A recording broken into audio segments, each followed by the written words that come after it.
Hello and welcome to Livewire's Buy, Hold, Sell. I'm Selby and today we're taking a deep dive into the healthcare sector.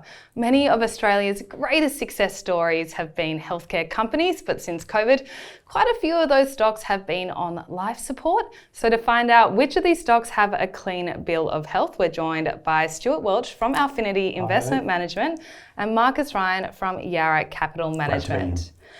A lot of healthcare valuations have traditionally been more expensive than the rest of the market. Stuart, I'm going to start with you. With some of the pain that we've seen in the sector, is that still the case?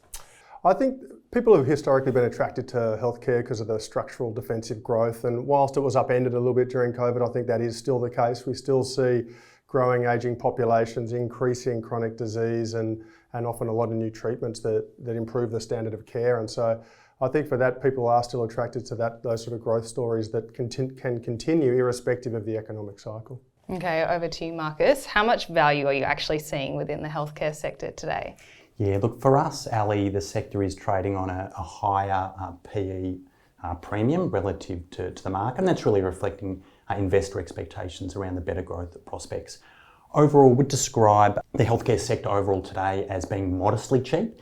Interestingly, the PE ratio, the premium relative to the industrial companies, is around a 50% premium, and that compares to the historical average of around 60%. We believe, though, that there's really a story within a story here. Using that same basis of relative PE, what's really interesting is that for 10 of the 15 major healthcare companies today, they're actually trading at higher PE multiples today relative to their historical average. So as we sit here today, we think dispersion in the sector is large, and we're really focused on unique stock opportunities rather than the sector overall. As you mentioned there, we have seen quite a lot of dispersion in the healthcare sector, particularly when it comes to returns. A lot of those companies have been facing high costs as well as supply chain challenges. In your view, are we still seeing those headwinds today? Yeah, Ali, I'd say we're partially seeing those headwinds. What's interesting is we observe supply chain challenges across the sector. We're really noticing that it's really evolving from being broad-based wage cost inflation pressures and product-specific shortages to now being more discrete issues like Red Sea shipping cost increases. We expect this to manifest when we think about the margin potential. 12 of the 15 major healthcare companies today are actually continuing to have margins below pre-COVID levels. So we think there could be a challenge. These issues could still provide a challenge to get those margins back. As you mentioned, F24 was the year for stock dispersion within the healthcare space. In fact, while the sector put on almost 10% for fiscal 24, what was amazing is that the best returner, Pro Medicus, so healthcare technology company, it jumped 119%, whereas at the other end of the ledger, pathology names actually dropped 25%, so they were really hit hard with some of those inflation issues. So you're sitting here today, Ali, moving forward, the key themes we are monitoring across the sector, AI, GLP-1s, and how that'll impact the sector. Stuart, over to you. What are some of the major trends you're seeing right now in the healthcare sector? So I think, Marcus has touched on one of the key ones. I think it's margins. So as we came through COVID, there were COVID beneficiaries and COVID losers. Normally it's a very stable industry. We had the people that were able to provide the pathology test, for example, or respiratory systems for COVID patients winning, and some of the hospitals that were quasi-nationalised and CSL, for example, that couldn't collect plasma struggle. I think everybody's been recovering at different stages, but I think in the last 18 months, everybody's been hit with margin pressures, and that's been relatively universal across the space. And so I think that's one of the key trends in terms of trying to understand the performance of the sector is which stocks and what's the outlook and trajectory for that margin recovery, and how quickly that's going to come through relative to people's expectations. All the stocks in the sector are incredibly different. Do you feel like you need specialist knowledge to be able to be successful when it comes to investing in healthcare stocks? Yeah, quite a few other sectors are a lot more homogenous. Like the healthcare sector is very heterogeneous. So you firstly have the different subsectors. So you've got things like hospitals, pathology companies, radiology companies, aged care.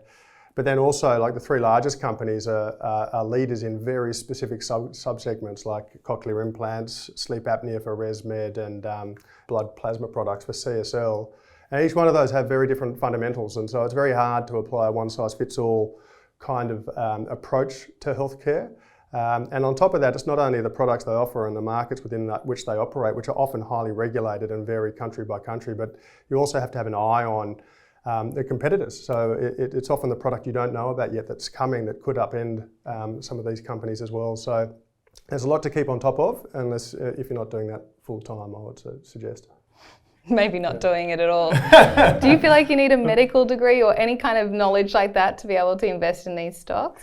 I think, Ali, the answer to that would be definitely for the healthcare sector. And look, our investment process does really lean into engagement with specialists, and we find that's a really helpful part of the process, particularly for healthcare.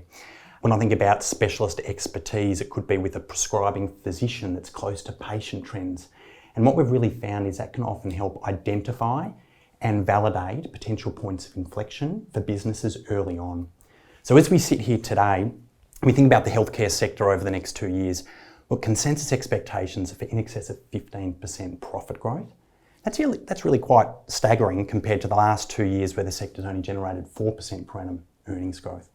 And it's these specialist engagements that for us it is so important to, I guess, discern which companies will have the capacity to meet or beat those expectations. Okay, Marcus, one more question today. Before we get into buy, hold, sell, for you, what is one non-negotiable that you believe every healthcare stock needs for it to make its way into the portfolio? What we find really interesting when we look across the sector is that stocks are trading on anywhere from 15 times earnings to in excess of 100 times earnings growth. And what that says to us is a really key ingredient is understanding the durability of revenue and the sustainability of earnings growth. That's our number one focus, and I'd call that our non-negotiable. In addition to that, I'd say before we actually put a new healthcare name into the portfolio, we're often asking the question, does this make sense from a portfolio perspective? Could there actually be a better stock outside of the healthcare space that makes better sense?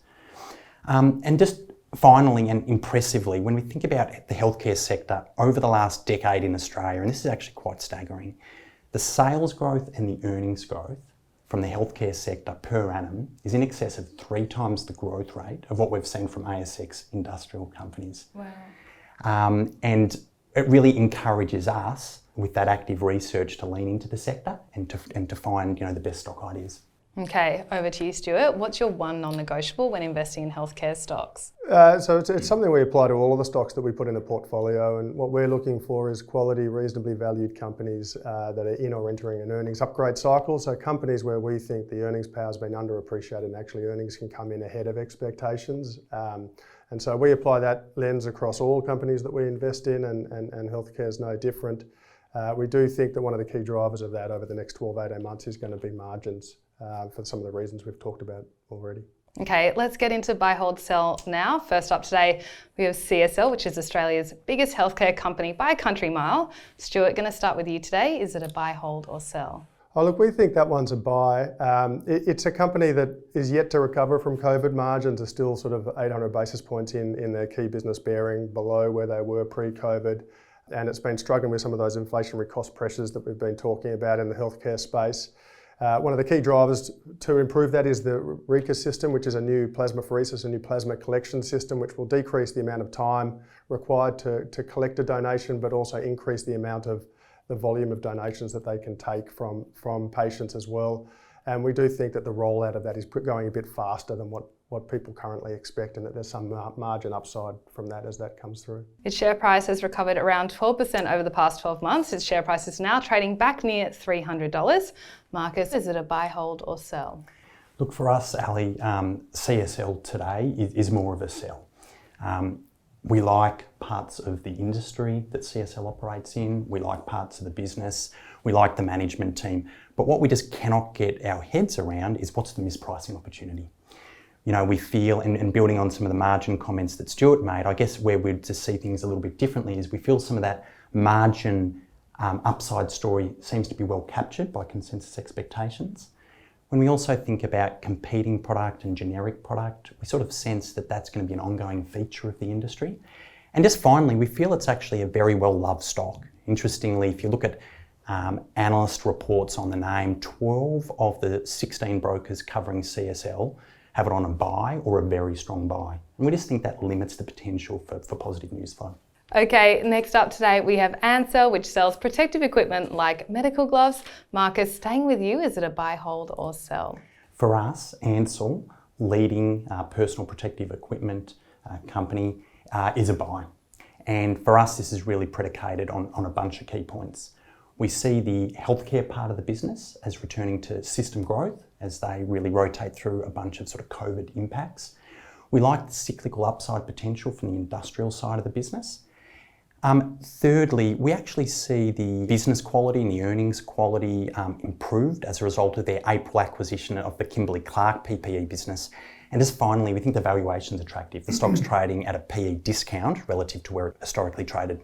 Okay, its share price has fallen around 3% over the last 12 months, but most brokers rate it as a buy. Stuart, over to you. Is it a buy, hold or sell? So we would look at that as a sell. It's been getting some earnings downgrades. It's had, I think, earnings downgraded sort of 40, 50 odd % over the last couple of years. And actually the first half was no different. Actually earnings missed by about 40%. And the key issue is that these guys benefited greatly during COVID. They sold a whole lot of gloves. And in fact, people ordered a lot more than they needed and have been stockpiling them. And that's been impacting the outlook for the business, and that first half result was a 40% miss at the NPAT line. Yeah, at some point that will normalise, but I think we'd need to see some evidence that is normalising before we could get comfortable stepping into it to make sure there's no further earnings downgrades ahead of us. Okay, next up today we have Sonic Healthcare, which is a pathology services provider. Its share price has fallen around 25% over the last 12 months. Is there value there, Stuart, or is it a trap? Is it a buy, hold or sell? So that would also be a sell for us. It was a huge COVID beneficiary as well, doing a lot of the pathology tests for COVID patients. And during that period, we're actually able to repay pretty much all of their outstanding debt, excluding leases. And what's happened subsequently is whilst they've then been redeploying that capital into acquisitions that should drive growth, the underlying base business earnings power has been eroded through inflation. So they've got sort of a fixed reimbursement from government, and as those higher costs have come through, that's eroded the margin of the underlying business, and we've seen that as some of those COVID tests have receded. And so I think we would again just need to see a bit more evidence that those inflationary pressures are under control and that the margins have stabilised before we could get comfortable investing in Sonic. That said, most brokers rate the stock a buy, or at least on the system that I was looking at. Marcus, over to you. Is it a buy, hold or sell? For us, Ali, Sonic would be more of a neutral at this point in time. So a hold? And a hold at this point. The challenge we have at the moment is just trying to understand how, particularly the pathology industry, how does it actually just lift margins back anywhere close to where they were pre-COVID? Builds on some of the themes that Stuart's touched on. You know, what we're observing at the moment is volume demand for pathology services is actually still quite sluggish. We're seeing the cost pressures, linked to labour costs are still inflated. And while some of the acquisitions we would say look pretty good on the surface, just the overall earnings trajectory we think is still challenged, and as a result of that we have to be a hold. Okay, we asked our guests to bring along their highest conviction healthcare stock today. Really excited for this one. Marcus, I'm going to start with you. What stock are you backing? Our key pick in the sector is the sleep apnea treatment leader, ResMed. And for us today, we see the real opportunity as centering around the concern that increased prevalence of GLP-1 drugs are having around the risk of eroding ResMed's market opportunity moving forward. We've done a ton of calls over the last couple of weeks, building on the specialist knowledge question from earlier, to try to understand what are actually physicians seeing and what are patients doing. And frankly, we're getting a picture back from these experts that is very different to what's embedded in the current share price, and frankly very positive for ResMed. So what we're hearing back from the sleep practitioners, the weight loss practitioners, is that CPAP, and that is the treatment that ResMed put forward to sleep apnea, that is still the primary solution for sleep apnea. The other thing we're observing is that GLP-1s, if anything, are just increasing the treatment awareness for sleep apnea. So in conclusion, ResMed, we see that as the key mispricing opportunity in the large cap healthcare space. We like the market opportunity. There's a ton of penetration opportunity for the company. Market leader, we still see high single digit EBITDA growth over the next few years, and the stock's trading at a tremendously discount PE relative to the past. Okay, over to you, Stuart, your time in the hot seat. What's your highest conviction healthcare stock right now? So it would be Cochlear. So Cochlear do cochlear implants to improve hearing. Their key market is the adult market. They've always had a huge addressable market. The challenge for Cochlear has actually been unlocking that, and system growth has been reasonably sort of, in the low mid-single digit sort of range. Under the current CEO, they put a whole bunch of long-dated sort of growth initiatives in, including medicalising hearing loss, putting in standards of care, linking, seeing studies come through that link hearing loss with accelerated dementia, and a bunch of initiatives to try and free up clinic capacity and operating theatre capacity to be able to service those patients as well. And we do think a lot of those long-range initiatives are starting to bear fruit, and we're coming through, and we're actually seeing an acceleration in system growth, which we think can move further as well. And that's really the key driver for Cochlear, which is the leader in the space. They sort of own that space. They've got 65% market share. They invest far more in R&D than anybody else, and they've got a far superior product suite, and we see more of that coming, which further extends their lead, but also helps free up the industry to grow more as well. Okay, well, I hope you enjoyed that healthcare special of Buy, Hold, Sell as much as I did. If you did, why not give it a like? Remember to subscribe to our YouTube channel. We're adding so much great content just like this every single week.